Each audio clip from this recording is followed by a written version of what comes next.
ये बाबू कौन खराबी बा प्यार में। हाँ, लेकिन के फेरा में पड़ला पूरा लाइफ कटेला बेकार में। हाँ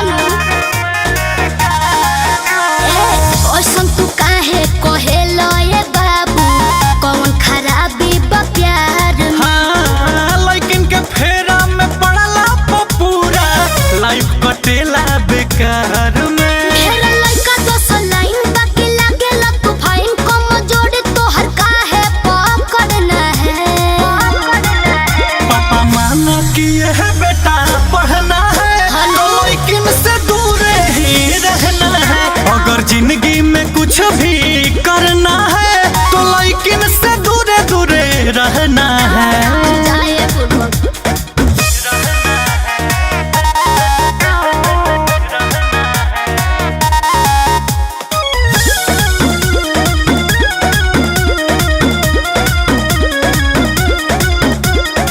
जब जब कहूँ कि हमरो जवानी रोआ तो तोहरे पपरी हो। अच्छा पापा से हम बानी खैले कसम हमर दिलवा न के नियोट घरी हो। अच्छा बेटा हम देखते बने तोहरा के। जब जब कहूँ कि हमरो जवानी रोआ तो तोहरे पपरी हो। हाँ पापा से हम बानी खैले कसम हमर दिलवा न के नियोट घरी हो।